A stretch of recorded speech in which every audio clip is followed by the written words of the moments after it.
la pharmacie Serigne Mohamedou Fadilou Mbacké, par ma voix, remercie l'ensemble de la presse ici présente. Cette presse qui nous accompagne depuis l'agression malheureuse dont notre pharmacie a été victime, le 14 août 2019. Le prétexte de ce point de presse est de rétablir la vérité sur les rumeurs mensongères qui circulent dans la toile et dans une certaine presse, tendant à manipuler l'opinion des populations. Les questions qui seront abordées durant ce point de presse sont les suivantes. D'abord, éclairer la lanterne des Sénégalais sur le supposé PV signé par le docteur Gaye. Clore le débat sur la délivrance du Tétavax. Enfin, rétablir la vérité sur la vidéo montrant l'altercation entre le docteur Gaye et le client. Sur ce, je donne la parole au docteur Gaye, principale victime de cette agression, pour développer les questions évoquées. Merci. Je commencerai d'abord par remercier toutes les instances de la formation pharmaceutique, à commencer par notre ministre de tutelle, le ministre Abdoulaye Diouf Sarr, ainsi que le syndicat des pharmaciens du privé, ainsi que l'ordre des pharmaciens, mais également l'Union des jeunes pharmaciens du Sénégal. Vous remerciez également, vous, les journalistes, les clients, les parents et tous ceux qui m'ont témoigné leur compassion après les événements malheureux qui se sont déroulés dans notre officine. En premier point, je vais aborder la rumeur sur le supposé PV que j'ai signé devant le commissaire Sangaré des Parcelles Assainies. Je déclare sur l'honneur que je n'ai signé aucun PV au commissariat des Parcelles Assainies, et sur ce, je mets au défi quiconque de me montrer un PV que j'ai signé moi-même. Par ailleurs, le samedi 17 août 2019 à 11h, j'ai fait l'objet d'un interrogatoire à la DIC par le lieutenant Ba, sanctionné par un PV que j'ai signé.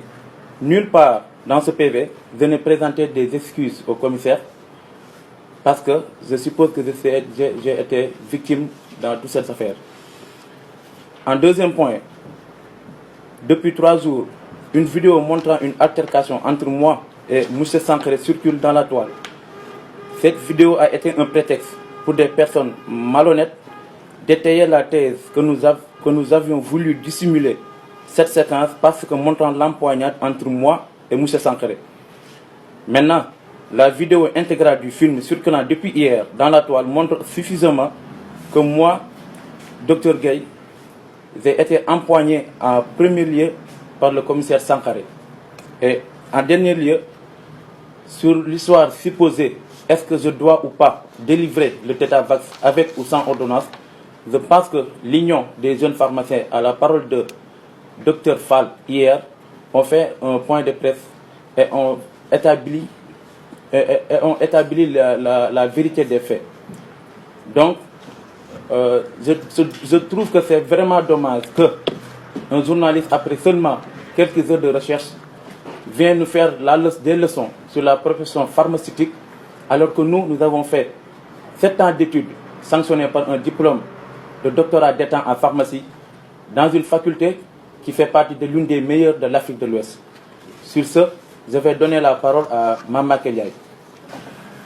Nous renouvelons nos remerciements à l'ensemble de la presse ici présente, aux parents, aux amis, au centre de santé Nabi Choucair, à travers tout le personnel, aux populations d'ici et d'ailleurs venues nous témoigner leur soutien.